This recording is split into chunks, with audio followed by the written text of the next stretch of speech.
You're looking at episode 4, day 312 of my Ford F-350 flatbed build project.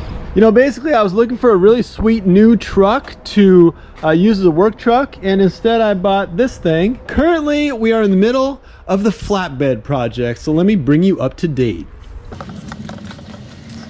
All right, in the previous episodes, we got the bed put together, but we need a headache rack up top. We also need a butt rack. I don't know what you call this. That's the headache rack. This is like the tail rack. We need this dialed in back here. And then just some other miscellaneous bits and bobs to get this thing closer to getting out on the road. I'm gonna use this 3x3 stuff. Totally overkill. This thing's gonna have like almost no load on it, but I like it. It's beefy, looks kind of good. And I've got that little stub, and I've got this 6-foot piece. So I think that's gonna be enough. This guy suffers from curvature of the cab, so my rack's gonna suffer from the same curve. I'm gonna bust it off right here. I think this is like a 25-degree angle. As long as my angles all add up to 90, that's gonna be good. The ladder racks, I'm not sure. I might have some stuff up top, but right now I'm just busting out the basic headache rack. Bring it up to 25, 20? I think it's 20. No, it's 20 degrees. 20 looks right. I think it's 20. Oh, and my grinder also died. Totally broke the switch on it, but I've got it kind of jammed together with some duct tape. And it's working. Duct tape's holding so far. Okay, so created two identical and yet not entirely matching pieces. They're pretty close. That's pretty close. That's close enough for me. All right, one's gonna go over here. The other one goes over yonder.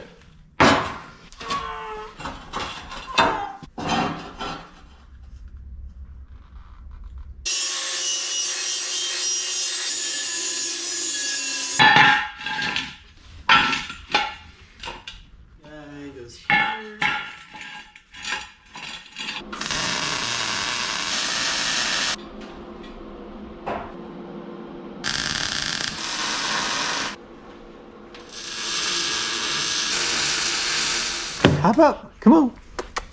Let's check it out, hop up. All right, it's a little taller than she's used to, but seems like it works pretty good. You gotta give it, oh, that is my seat. Okay, a little update for you about the headache rack.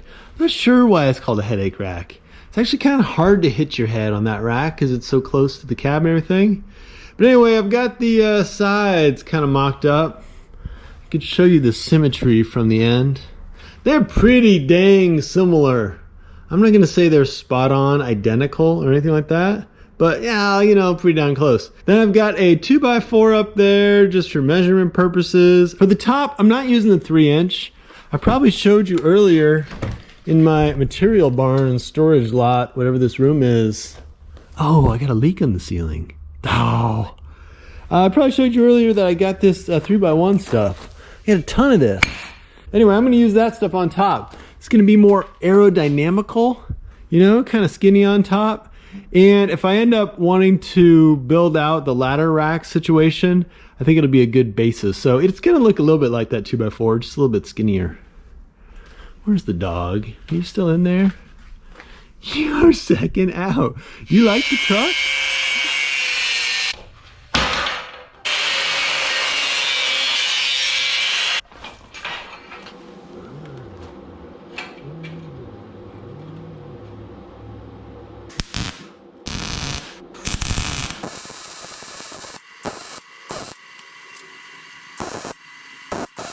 All right, so this is my top piece, and I just capped them on the end ahead of time so that I can weld it in place. It'll be all clean. You'll see. It's gonna look good.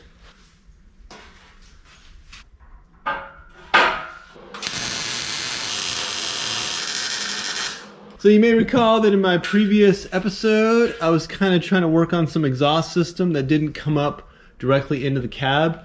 So I ordered a piece of pipe. And, you know, I think it's the right one. I have no idea exactly. All right, this is the best thing. These guys just slapped a sticker on the pipe and mailed it to me. Just like that.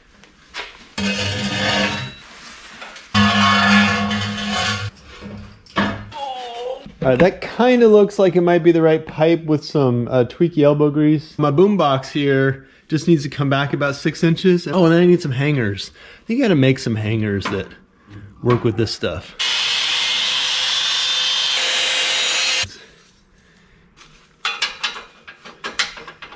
So now we have what appears to be like a continuous stretch of exhaust from the engine to the great outdoors. Oh, and I need a tip, exhaust tip, because this just is not kosher. You gotta like bring this thing out with some kind of big old flaring, you know, 6-inch round kind of thing. All right, I bought this deep socket set on the Amazon, and it's got no 15. I don't know if it's considered cheating, but I cut this off the previous piece that I hacked to bits. So I'm gonna kind of reuse. What is this, like upcycling, whatever? Reduce, reuse, recycle.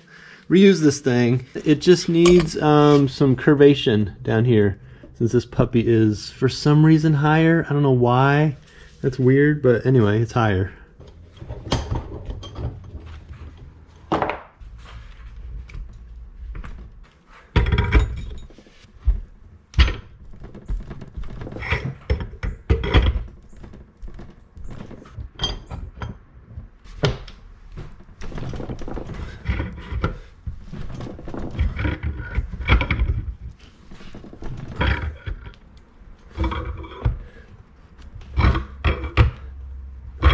All right, now if this fits, it'll be that moment when you gotta kind of decide if you're gonna risk a oh, that is so good. Look at that, that is just beautiful. It's beautiful for something hideous. All right, so I gotta decide if I'm gonna risk a weld. This stuff is thin, like stainless or galvanized or some stuff. But I don't know, I gotta think about that. To weld or not to weld. And then I just need one more. You know, it's got these awesome hangers right here, so I gotta just make something like a T kind of thing that then goes down and grabs it there. And then my last grab point is good because this piece of pipe actually came with a hanger. So this guy's hanging, and I just ordered a tip. I ordered a tip that's 18 inches. That's kind of messed up, 18-inch tip. So I ordered a tip that's gonna stick out like that far. Oh man.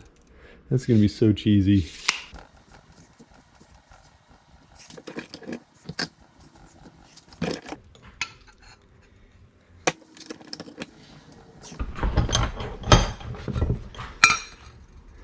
Alright, that's pretty good. It's got some contact. I just went a little Lincoln logs on here, just made a little notch in each piece. And they kind of fit together a little bit better than just round to round.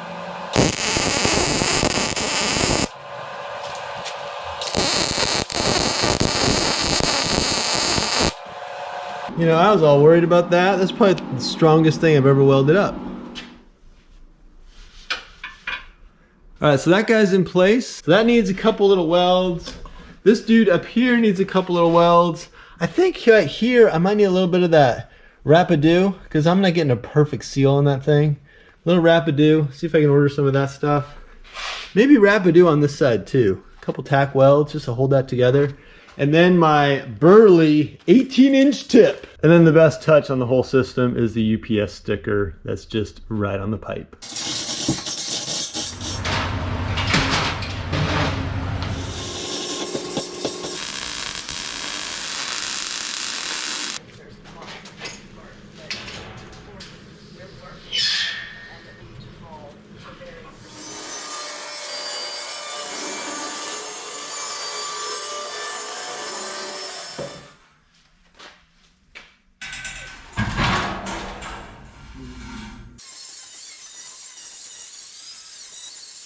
So this stuff is, I think they call it expanded metal. You can get it like two different varieties. One is flat like this, and the other has like little raised sections, you know? So it's kind of like the stuff you'd have on a walkway, a little more traction.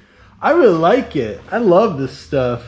I'm also using it because I had it on hand. So it's kind of like a love that's nurtured by the fact that I don't have to go buy anything else.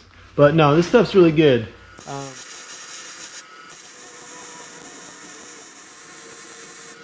Next up on the headache rack, which I now know why they call it a headache rack, is a strip on the bottom. It's going to be partial. It's not going to go all the way to the ends.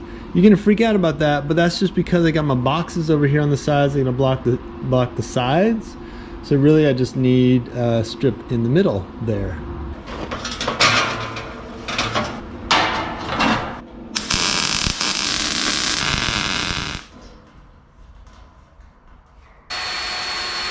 Now I was like kind of proud of myself for avoiding the temptation to completely deck this thing out with like a million lights.